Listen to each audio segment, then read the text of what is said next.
Special Edition. We have a couple of news stories that may bring on the rage. Fucked up families is the theme this week. I'm your host Cambo. Grab a beer and pull up a deck chair. This is True Crime Island Special Edition.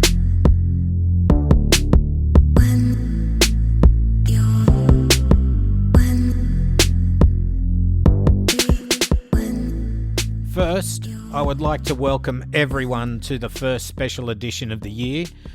I have a few interesting cases coming up for the normal episodes, but tonight I would like to go through a couple of things that have been going on in recent times. So, first up, we have the story of a family of fucktards, father Rick Thorburn, mother Julene Thorburn, and two sons Josh and Trent Thorburn. I will do an in-depth episode at some stage on this family of scum, but I'm not going to have too many child killers in a row, as it does upset the islanders a bit, and the father is yet to go on trial, which is set down for February 18.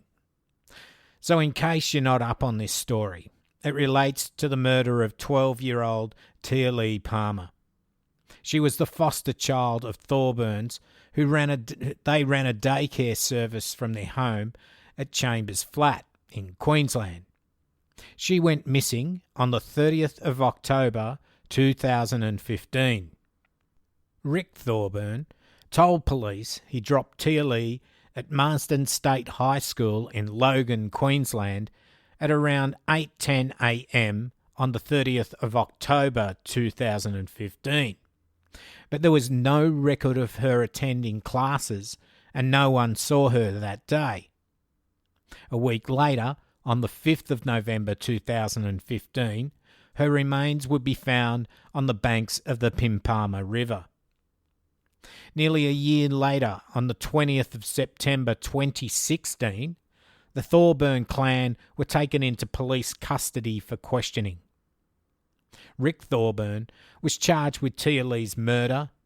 Julene, his wife, and Joshua, his son, were charged with perjury and attempting to pervert the course of justice, and the person I'm concentrating on tonight, 19-year-old Trent Thorburn, Rick and Julene's son, was charged with 2 counts of perjury and 1 count each of attempting to pervert the course of justice and incest.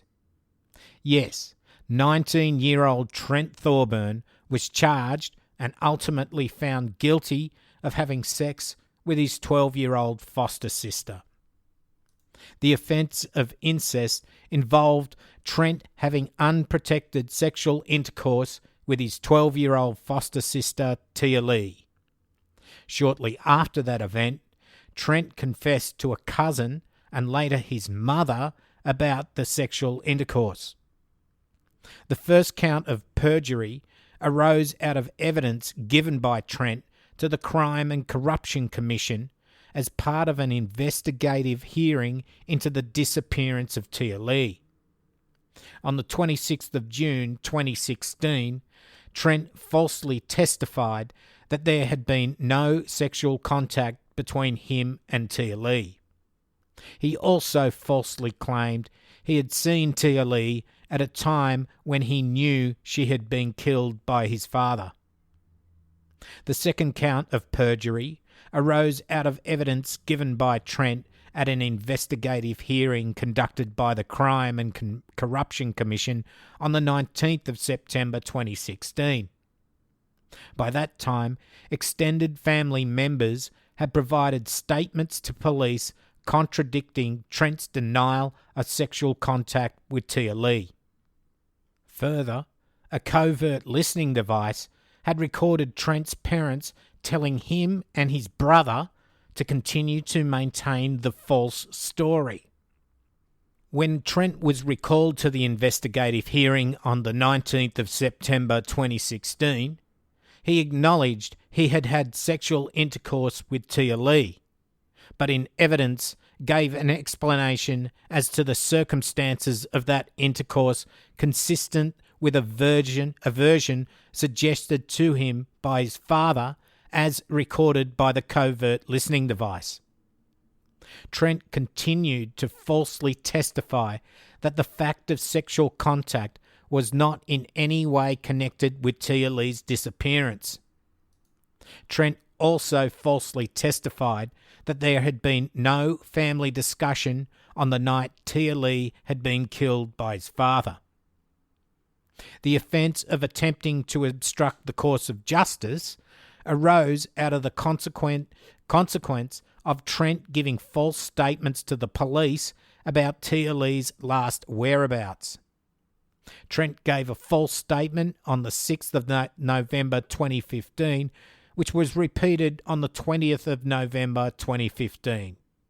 He again gave a false statement on the 11th of February 2016. So, the story goes that 19-year-old Trent had sex with his foster sister, 12-year-old Tia Lee, and got her pregnant. He told his cousin and then his mum about what happened, and it is alleged that Trent's father, Rick, then murdered Tia Lee to protect his son. Now, at the time, the Thorburns were running a daycare centre, which continued until their approval was revoked 6 months after Tia Lee was murdered. The family came up with a story that they tried to stick with that ultimately fell apart, and they all ended up in jail. So Trent was taken into custody on the 20th of September 2016 and denied bail.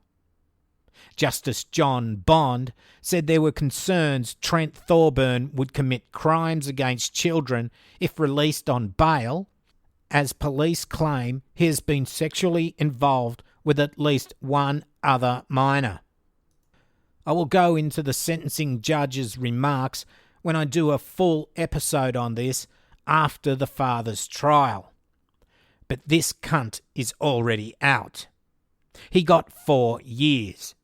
But wait, that was for the head sentence of perjury. He actually had his sentence suspended after only being in custody for 16 months. You see, he was going to be sentenced to 2.5 years for incest, and on top of that, the perjury and perverting the course of justice charges, of which 3 years was the longest term, they were to be served concurrently. So incest was worth 30 months and the other charges 36 months. But the judge thought that was just too much, so he was able to serve only 16 months. What the fuckity fuck? Trent Thorburn's actions ultimately led to the murder of Tia Lee Palmer. The whole scummy family tried to cover up the alleged offence committed by the father. This arsehole Trent was released on the 19th of January 2018, just 2 days ago. Where is the justice in all this? This is fucked. I'm going to stop now so as not to get too upset. But as I said before, I will bring you the whole story of this fucked up family as soon as Rick Thorburn's trial is over. And that's supposed to start in February. Okay, on to fucked up family number 2. I reckon you've probably heard of this by now. Paris, California. Population 76,331. According to NBC, 57-year-old David Allen Turpin and his wife, 49-year-old Louise Anna Turpin, were charged with 12 counts of torture, 7 counts of abuse on a dependent adult, 12 counts of false imprisonment, and 6 counts of child abuse. David Turpin was hit with an additional charge of committing a lewd act on a child by force.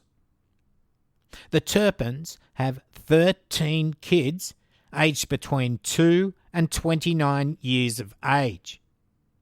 Allegations are that they were homeschooling their children, but in reality it looks like the kids were beaten, choked and shackled to their beds with no access to a bathroom for months on end. Riverside County District Attorney Mike Hestron said, "This is severe emotional and physical abuse. There is no way around that. This is depraved conduct. It started out as neglect and became severe, pervasive child abuse." He added the charges cover just the 8 years the Turpins lived in Riverside County. He went on to say the Turpins use ropes to bind the kids before switching to chains. All the children were born in hospitals, but they almost never saw doctors and never visited a dentist. These individuals sleep all day and are up all night, and they typically went to sleep between 4 a.m. and 5 a.m. They were allowed just one shower per year. One thing they were allowed to do, said Heston, was to write journals, and there were hundreds of them found. He said, "They are going to be strong evidence of what occurred in that home." The captives were supposed to be homeschooled, Heston added, but they were so clueless about the world that many of the children didn't know what a police officer was. So, the Turpin's House of Horrors was revealed after Turpin's 17-year-old daughter and her younger sister made a break through a window. The younger sister got scared and ran back home, but the 17-year-old kept going and called 911 on a phone she had found in the house. Police said that she had the mental capacity of a much younger girl, but she had been planning her escape for around 2 years. Good on ya. When police got inside the house, they discovered a 22-year-old chained to a piece of furniture and 2 others who had managed to unshackle themselves. The rooms inside the house reeked of urine. D.A. Hestron said only one of the children, a boy, was allowed off the premises to take classes, and he was always accompanied by his mother. Angie Parra, who took a music class with one of the children at a community college, said he wore the same clothes every day and appeared famished. He stood by the table and didn't sit down. He literally ate plate after plate after plate. I could see sadness in his face. His eyes. He never wanted to make eye contact with anyone, she said. The only child in the Turpin household that did not appear to be abused by the parents was the youngest, a 2-year-old girl who was getting enough to eat, Hestron said. By contrast, the 29-year-old daughter weighed just 82 pounds, or 40 kilos approximately, when she was rescued. Well, it's good to hear that the kids are all getting treatment, and investigators hope to get statements from them in the near future. Their relatives were shocked, apparently. Turpin's 81-year-old mother, Betty, said, "They were just like any ordinary family, and they had such good relationships. I'm not just saying this stuff. These kids, we were amazed. They were sweetie this and sweetie that to each other." Betty also said that her son had told her he had so many kids because God wanted him to. "I feel they were model Christians," she said. "It's hard to believe all of this. Over the years, the Lord knows what happened." Louise's sister, Teresa Robinette, said she had not been in touch but had no reason to suspect trouble. She said, "We always thought she was living the perfect life. She would tell us they went to Disneyland all the time. They would go to Vegas. Now in Vegas, the Turpins renewed their wedding vows first on October 29, 2011, where they had an Elvis impersonator who sang, "Love me tender, love me true," and I can't help falling in love with you, while they danced. They did it again, this time bringing the kids along on the 2nd of September 2013 and again on October 31, 2015 for their 30th anniversary. Each time, the girls wore pink tartan dresses and white tights, and the boys wore dark suits with white shirts and red ties. Each time, the bride wore a white wedding dress and the groom wore a black tux. Elvis impersonator Kent Ripley said, "They never appeared to be anything other than a big family that stayed together, travelled together, and did everything together. They were quiet, yet nice and well behaved," he said of the kids. "They weren't bossed around. They weren't yelled at. They smiled a lot. Now get me a cheeseburger." So I'm sure there is so much more to come out of this. The Turpins have each been held on $9 million bail.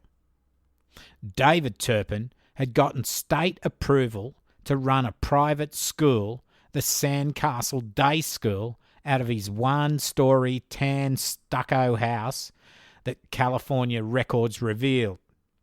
They listed him as the principal. You would think that if you were going to be let homeschool your kids, they would have to have the premises inspected from time to time, but I guess not. Apparently, all the kids are stunted from the lack of nutrition they were getting, so their lives are probably fucked up already, regardless of what assistance they get from now on. I'd hate to think what mental state they're in. What makes people do these things, and how is it that no one knows what's going on? Again, these people had families, and yet they had no idea this torture was going on. The neighbours must have been able to smell the house, and maybe they could have called the health department to go and have a look. Somehow, I think these things just happen and will continue to happen. We live in a crazy mixed up world. You can shout out boom fuckalunga as much as you like, but it will not fix the fucked upness part of our society. The Thorburns are just a bunch of scumbags that ultimately dobbed each other in for their own sakes, but then you get the Turpins, where it's the mother and father that seem to go way off track. Talk about losing your moral compass. So you will hear more about these families in the future. As I said, I will do a full episode on the Thorburns at a later date, as the father is yet to front up court, and even he is to be assumed innocent until proven guilty. That should start in about a month's time, when the next court date is scheduled. I guess we all know, or have even been part of, a dysfunctional family. There's a wide spectrum out there. Well, True Crime Islanders, I reckon we are a pretty good family. Next week is going to be the usual full episode, so look out for that Sunday late. I would like to now shout out to the island's new Patreons, Quinn Marie S, Antoinette B, Kirsten C, and Joe upped his pledge. Thank you all so much for your support of the island. As I said, I'm just about to order a new PC to replace the dead one, and I will upload pickies when it's up and running.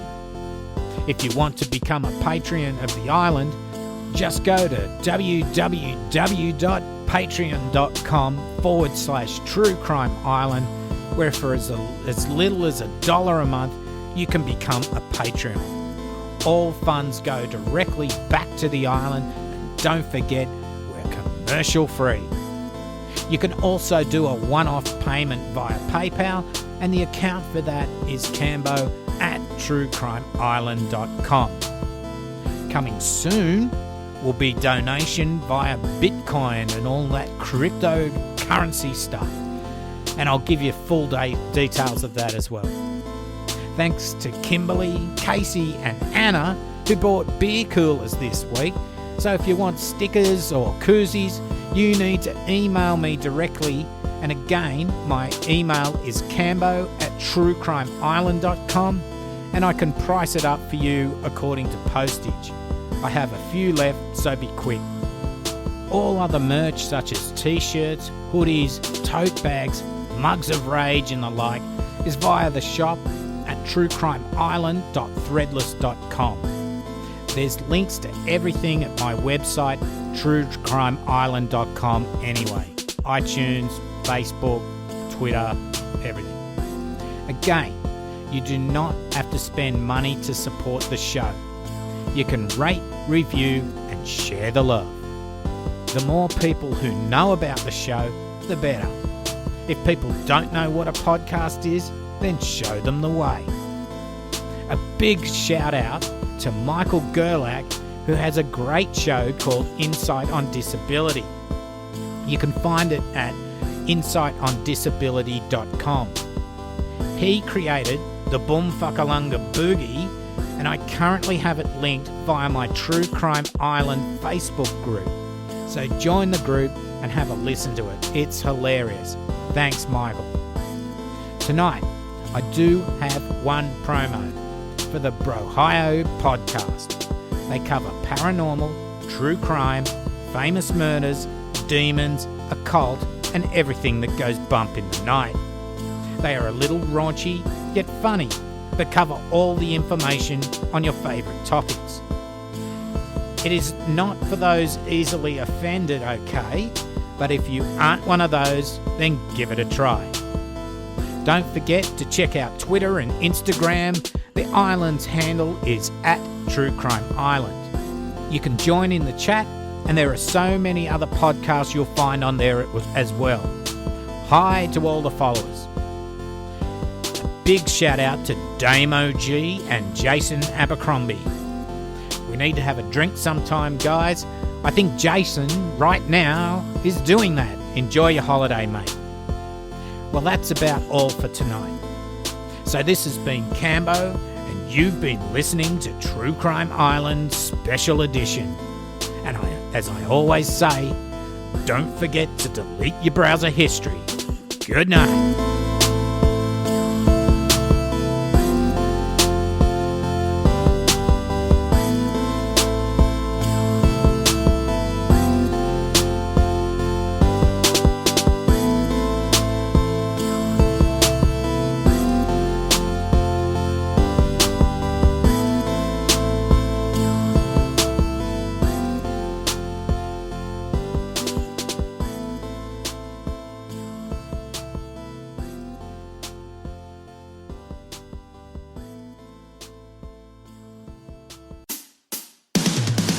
I am Nick.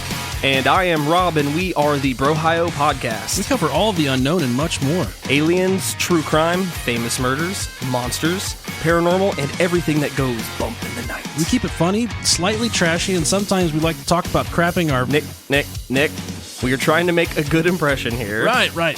You can find us on all your favorite podcast apps. We drop new episodes every Monday. We are a member of the Bomb Pod Media Network. We'd love to talk to you on Instagram and Twitter @Brohio Podcast. And the Bros of Brohio do appreciate you listening. We will see you on the dark side.